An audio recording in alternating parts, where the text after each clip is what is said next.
अस्सलामुअलैकुम guys, welcome back to the Khan blogs. कैसे हैं आप लोग? उम्मीद करती हूँ ठीक होंगे। तो गाइस, आप लोगों के सबसे पहले तो सवाल थे कायद-ए-आज़म यूनिवर्सिटी के और फार्म-डी के, और इसके अलावा केएमयू के बारे में आपने पूछा था। इसके अलावा आप लोगों ने पैरामेडिक्स के बारे में भी पूछा था और उसके वेरियस फील्ड्स के बारे में डिटेल वीडियो आपको चाहिए थी।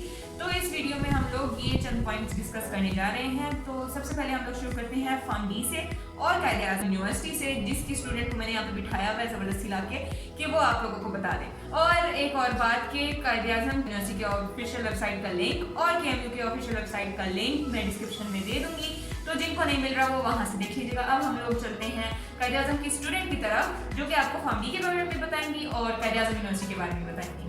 हाँ जी, तो सबसे पहले आपके क्वेश्चंस थे फार्म-डी के बारे में कि इसका स्कोप है कि नहीं है और ये कैसा फील्ड है, स्टडी के बारे में आपने पूछा था और फिर आपने कायद-ए-आज़म के बारे में भी पूछा था। तो सबसे पहले फार्म-डी जो है उसका स्कोप काफ़ी ज़्यादा है, बहुत स्कोप है उसका।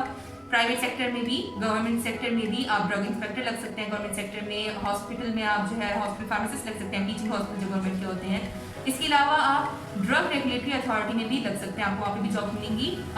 प्राइवेट सेक्टर में अगर हम बात करें तो आप सेल्स एंड मार्केटिंग में आ सकते हैं, इंडस्ट्रियल फार्मासिस्ट बन सकते हैं, आप क्लिनिकल और हॉस्पिटल फार्मासिस्ट भी बन सकते हैं। बात आती है कि ये फील्ड क्या हमें फाइनेंशियली इंडिपेंडेंट बनाती है कि नहीं, हम मतलब इससे इतना कमा सकते हैं कि अपने घर वालों को भी पाल सकें और खुद भी एक अच्छी लाइफस्टाइल रन कर सकें। तो हाँ जी, बिल्कुल ये आपको फाइनेंशियली इंडिपेंडेंट बनाती है, क्योंकि हमारे अबू भी फार्मासिस्ट हैं और हमें तकरीबन हम लोगों ने पूरी ज़िंदगी सऊदी अरेबिया में गुजारी है और सिर्फ वही जॉब करते थे एज अ फार्मासिस्ट वहाँ पे फार्मेसी में। तो उन्होंने इतना माशाल्लाह कमाया कि हमें अच्छी लाइफस्टाइल जीने का मौका दिया है और उन्हीं के नक्शे कदम पे चलते हुए ये भी फार्मासिस्ट बन रही हैं और आगे इनको कहाँ पे जॉब मिलती है वो तो किस्मत में है, लेकिन फार्मेसी से आप अच्छा खासा कमा सकते हैं। सैलरी मतलब आप स्टार्टिंग सैलरी भी बहुत अच्छी, आप फाइनेंशियली इंडिपेंडेंट बन सकते हैं एज अ फार्मासिस्ट। मतलब सिर्फ अंडर ग्रेजुएट फार्म-डी का कोर्स करके आप वो डिग्री लेके आप अच्छा खासा जो है अपनी लाइफ को सेट कर सकते हैं।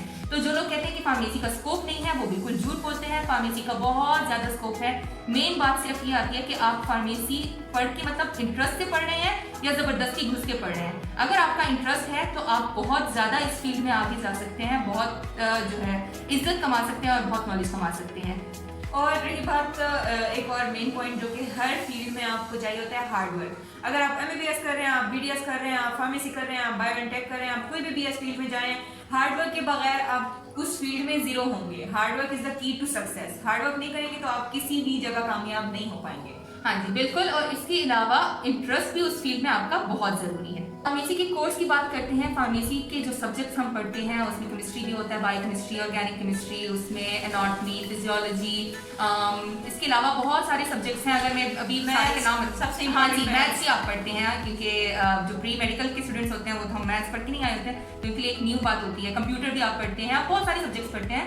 तो आप किसी भी अगर प्रोग्राम को आप देखना चाहते हैं तो उसकी कोर्सेज जरूर देख लें, क्योंकि उससे आपको डिसाइड करने में आसानी होगी कि क्या आपको चूज करना है या नहीं करना। सब्जेक्ट्स मुश्किल जरूर है लेकिन मेहनत के साथ आप जो है उनको इजीली ओवरकम कर सकते हैं। आपका इंटरेस्ट और मेहनत होगी उस चीज में तो आप इजीली उसमें आ जाएंगे, आगे बढ़ सकते हैं। और मेरा तीसरा साल है, अल्हम्दुलिल्लाह मैं 3.5 से प्लस जीपीए ले रही हूँ और इसकी मेन वजह यही है कि मैं बहुत ज्यादा मेहनत करती है मुझसे। मेहनत का मुझे पता नहीं, लेकिन मुझे शौक बहुत है, इस फील्ड में आगे जाने का बहुत शौक है। और हाँ जी, मेहनत भी थोड़ी बहुत हम करेंगे, थोड़ी बहुत नहीं, ये बहुत ज्यादा करती है, ये अब अपनी तारीफ नहीं सुनना चाहिए। हाँ जी, तो कायद-ए-आज़म की बात करते हैं टाइम ज़ाया किए बगैर। कायद-ए-आज़म यूनिवर्सिटी के एडमिशन 15 सितंबर को क्लोज हो रहे हैं। ऑनलाइन आपने फॉर्म सबमिट करवाना है। आप पूछेंगे कि कोई टेस्ट वगैरह होगा कि नहीं होगा, रिजल्ट नहीं आए तो कैसे होगा, सब कुछ वो मैं आपको बता देती हूँ पॉइंट्स में जल्दी से। सबसे पहली बात, यहाँ पे आपके लिए हम लोगों ने एक नोटिफिकेशन अटैच किया हुआ है, वो आपकी स्क्रीन पे शो हो रहा होगा, आप वो भी रीड करें और साथ उसी नोटिफिकेशन को मैं आपको बता भी देती हूँ। बात यह है कि हमारे टाइम पे कोई टेस्ट नहीं होता था। 70% एफएससी, 30% मैट्रिक के मार्क्स के बेसिस पे मेरिट कैलकुलेट किया जाता था, लेकिन अभी कोविड की वजह से रिजल्ट लेट हो गए हैं, तो इस दफा की पॉलिसी चेंज की गई है। इस दफा टेस्ट होगा जिसकी डेट है 25 एंड 26 ऑफ सितंबर। वेटेज की बात करें तो 20% आपके उस टेस्ट की वेटेज होगी आपके मेरिट, और 80% आपकी मैट्रिक के बेसिस पे मेरिट बनाया जाएगा। मेरिट लिस्ट लग जाएंगी आपके रिजल्ट आने से पहले ही। अगर आपका मेरिट लिस्ट में नाम आता है और आपका रिजल्ट जो है आप रिजल्ट में पास हो जाते हैं तो आपको 15 दिनों के अंदर अंदर वो रिजल्ट सबमिट करवाना होगा। आपने अपने FA या FSC में एटलीस्ट 50% प्लस स्कोर करना है अगर आपको एडमिशन चाहिए, क्योंकि उसके अलावा आपका एडमिशन पॉसिबल नहीं है। इस नोटिफिकेशन में लिखा होगा, आप देख लीजिएगा। और कायद-ए-आज़म के बारे में कायद-ए-आज़म जो इंस्टीट्यूट है, कायद-ए-आज़म यूनिवर्सिटी है, वो one of the top universities है पाकिस्तान की, और उसकी ऑफिशियल वेबसाइट पे आप जाते ही आप देख सकते हैं कि वो वर्ल्ड की रैंकिंग पे कितने हैं। आपको फर्दर भी कोई इन्फॉर्मेशन चाहिए कायद-ए-आज़म यूनिवर्सिटी के बारे में, फार्मेसी के बारे में, तो हम हाजिर हैं। आप जो है इस वीडियो के कमेंट सेक्शन में जो है पूछ सकते हैं। इसके अलावा आप द खान ब्लॉग्स के इंस्टाग्राम अकाउंट पे भी पूछ सकते हैं, जिसका लिंक हमारे चैनल के अबाउट में दिया गया है। आप मुझे मैसेज ना कीजिएगा क्योंकि मैं मैसेज देखने के लिए बिल्कुल फ्री नहीं हूँ, और द खान ब्लॉग्स पे आपको हर कमेंट का पॉसिबली हर कमेंट का मतलब हर मैसेज का रिप्लाई दिया जाएगा। तो बाकी सारी क्यूरीज का आंसर आपको मिल गया होगा कायद-ए-आज़म के बारे में और फैमिली के बारे में। अब बात करते हैं अलाइड हेल्थ साइंसेज की। अलाइड हेल्थ साइंसेज इस बार 7 यूनिवर्सिटीज हैं पाकिस्तान में जो कि अलाइड हेल्थ साइंसेज ऑफर कर रही हैं। उन यूनिवर्सिटीज के नाम डिस्क्रिप्शन बॉक्स में लिखे गए हैं, आप वो देख लीजिएगा। उनमें से सिर्फ मुझे KMU के बारे में इंफॉर्मेशन है क्योंकि मैंने उसके लिए अप्लाई किया है और सिर्फ उसी के बारे में सर्च किया है, और बाकी के बारे में मैं सर्च भी नहीं करना चाहिए क्योंकि ये इतने टेस्ट के लिए अप्लाई किया ये काफी है, बर्डन बहुत ज्यादा हो जाएगा मुझे। कैट जो है वो अलाइड हेल्थ साइंसेज में एडमिशन लेने के लिए एक टेस्ट है, MBBS PDS में नहीं,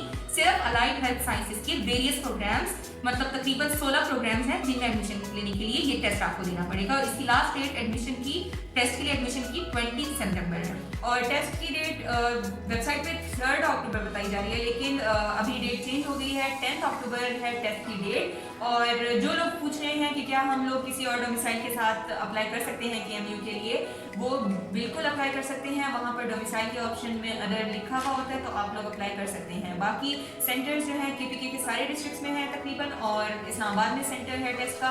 तो अगर आप किसी और सिटी से कर रहे हैं तो आप अपने करीबी डिस्ट्रिक्ट KPK के या इस्लामाबाद में आप टेस्ट सेंटर सेलेक्ट कर सकते हैं।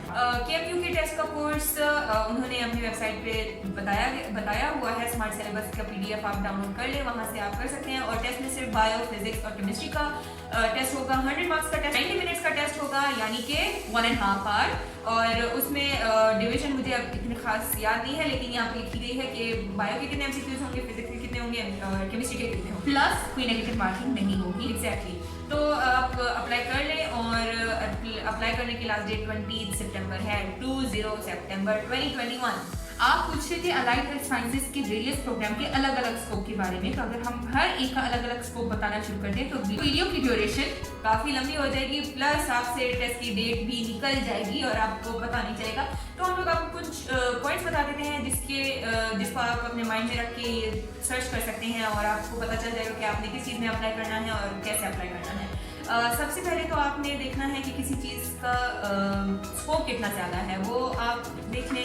स्कोप से आपको पता चल जाएगा कि ये इसको पढ़ने के बाद हम लोगों को जॉब मिलेगी भी कि नहीं, स्कोप से आपको ये पता चल जाएगा। उसके अलावा आप ये देख लें कि आपको जॉब क्या मिलेगी। जॉब से मुराद ये है कि आप लोगों ने 4 साल का BS कोर्स कर लिया, लेकिन आपको पता नहीं है कि ये करने के बाद मुझे नौकरी क्या मिलेगी, मैं क्या कहलाऊंगा। तो आप जब भी सर्च करें आप ये दिमाग में ज़रूर रख के सर्च कीजिएगा कि आपने पहले ये देखना है कि मुझे इसके बाद जॉब कौन सी मिलेगी, मुझे किस चीज़ की जॉब मिलेगी, कैसी जॉब मिलेगी, मतलब किस सेक्टर में जॉब मिलेगी और किस टाइप की जॉब मिलेगी। एग्जैक्टली। जैसे अगर आप BS एनेस्थीसिया टेक्नोलॉजी ले लें तो आप एक एनेस्थीसिया के टेक्नीशियन हैं, मतलब अगर आपके एनेस्थियोलॉजिस्ट अवेलेबल नहीं है इमरजेंसी में तो आप एक एनेस्थियोलॉजिस्ट होंगे, लेकिन एनेस्थियोलॉजिस्ट की प्रेजेंस में आप उसके असिस्टेंट के तौर पे काम करेंगे, लेकिन इमरजेंसी सिचुएशंस में आप एज एनेस्थियोलॉजिस्ट खुद भी काम करने की आपको इजाजत होती है। इसके अलावा अलाइड हेल्थ साइंसेज के जितने भी प्रोग्राम्स हैं आप वो उसमें करने के बाद 4 साल का 5 साल का जो उनका कोर्स है, ऑलमोस्ट 4 साल की ही प्रोग्राम है वो करने के बाद आप हॉस्पिटल में, ऑपरेशन थिएटर्स में, लैब में और इंडस्ट्रीज में भी तकरीबन आप काम कर सकते हैं, प्राइवेट और पब्लिक सेक्टर्स में भी काम कर सकते हैं। और इसका स्कोप सारे जो भी इसकी लिस्ट में आते हैं प्रोग्राम्स, उनका बहुत ज़्यादा स्कोप है, सिर्फ पाकिस्तान में नहीं, अब्रॉड भी। और साथ ही साथ आप एक फिजिशियन को असिस्ट कर रहे होते हैं। फिजिशियन को आपकी बहुत ज़्यादा ज़रूरत होती है, मतलब आपके बगैर वो जो डॉक्टर है वो भी कुछ नहीं कर सकता, वो भी अधूरा है, मतलब उनकी मेडिकल भी अधूरा है। हाँ। आप प्लीज, आपसे एक रिक्वेस्ट है, अगर आप कोई भी फील्ड चूज कर रहे हैं, आप दिल से उसको चूज करें, ये सोच के ना करें कि मेडिकल से रह गए हैं तो चलो इसमें चल जाएंगे, क्योंकि ऐसे अगर आप सोच के करेंगे ना तो बिलीव मी 1 साल बाद 2 साल बाद आप आ जाएंगे, आप तंग आ जाएंगे, आपकी मेंटल हेल्थ पे फर्क पड़ेगा। और ये कि अगर आपने किसी भी जो पूछ रहे हैं कि मैं इसमें अप्लाई करूँ या इसमें अप्लाई करूँ, मैं कोई नहीं होती हूँ डिसाइड करने वाली। आपका फ्यूचर है, आपने आगे जाके काम करना है, आपकी सारी लाइफ आपकी है। मैं जैसे आपको मशवरा देने के लिए आई हूँ, जो चीज़ मैं अपने लिए सर्च करती हूँ, सोचती हूँ कि आप लोगों को भी बताऊंगी तो आपकी मदद हो जाएगी। तो आप लोगों ने उस बेसिस पे अप्लाई करना है कि आपका किस चीज़ में इंटरेस्ट ज़्यादा है। जिस चीज़ में आपका इंटरेस्ट है उस चीज़ में अप्लाई कीजिएगा ताकि आपको आगे जाके आसानी हो। आपने स्कोप, आपने जॉब अपॉर्चुनिटीज और इसके अलावा उस बीएस प्रोग्राम के कोर्सेज को देखना है, आपको इंशाल्लाह बहुत आसानी होगी अपने लिए डिसाइड करने में। और बाकी जो आप पूछ रहे हैं कि बीएस नर्सिंग वगैरह के मेडिकल कॉलेजेस कौन से बेस्ट हैं, तो वो मुझे आइडिया नहीं है। आप प्लीज़ थोड़ी सी अपनी मदद आप करें और सर्च करें। इंशाल्लाह उम्मीद करती हूँ आपको मिल जाएगी इन्फॉर्मेशन, क्योंकि मुझे भी कोई बताता नहीं है, मैं खुद सर्च करती हूँ और मुझे पता चल जाता है। तो एक और लास्ट चीज़ के जो पूछ रहे हैं कि जीडी पायलट के लिए कैसे अप्लाई करना है, डेट कब है, तो इस बार तो रजिस्ट्रेशन की डेट निकल गई है और साल में एक बार फीमेल्स के लिए वैकेंसी आती है और 2 बार मेल्स की वैकेंसी आती है। इस बार बोल रहे हैं कि अगली वैकेंसी फेब में आएंगी 2022 में, लेकिन इसका अभी कंफर्म नहीं है। बट आप अपनी तैयारी 2022 फेब तक कंप्लीट रखें। मेरा टेस्ट अभी सितंबर के एंड में है और उसके बाद जो होगा, अगर मेरा पास हो गया उसके बाद जो कुछ होगा वो इंशाल्लाह मैं आपको आगे बताऊंगी। लेकिन इंशाल्लाह एक डिटेल वीडियो आप बना देंगे उसके बारे में इंशाल्लाह। और बाकी अभी जितनी इन्फॉर्मेशन मेरे पास थी वो मैंने आपको दे दी। बाकी अगर आपको किसी चीज़ के बारे में पूछना है तो आप कमेंट सेक्शन में पूछिएगा। अगर उसका आंसर हम कमेंट सेक्शन में दे सके तो जरूर देंगे। अगर उसका आंसर डिटेल में हुआ तो कमेंट सेक्शन में लिख के हमारे हाथ थक जाते हैं, तो हम लोग इंशाल्लाह उस पर भी वीडियो बनाएंगे। उम्मीद करती हूँ आपको ये वीडियो पसंद आई होगी और आपको इससे काफ़ी हेल्प मिली होगी। और प्लस वीडियो के एंड में एक बात कहना चाहूंगी, रिक्वेस्ट करना चाहूंगी, आप इसको आप ही ना बोले, क्योंकि जो है इसके घुटनों में दर्द शुरू हो गया, बालों में सफेदी आनी शुरू हो गई है आप ही सुन के। और मुझे ऐसा लगता है कि जुबैदा आपा रिटर्न हुई हैं बन के ज़ैनब आपा, और मुझे बहुत रोना आता है। ये आप जितनी ही है, ये आप जितनी ही है, बेशक इज्जत करते हैं आप, रिपीटर से तो ये छोटी है, छोटी सी मुझे पता है। आप प्लीज मुझे मैम ना बोले, मैं कोई स्पेशल हस्ती नहीं हूँ, मैं आपकी जैसी ही नॉर्मल इंसान हूँ। आप मुझे मेरा नाम बोल के पुकार सकते हैं, आप बहन बोल सकते हैं, आप सिस्टर बोल सकते हैं। आप भी और मैम से इज्तिनाब कीजिए, ठीक है।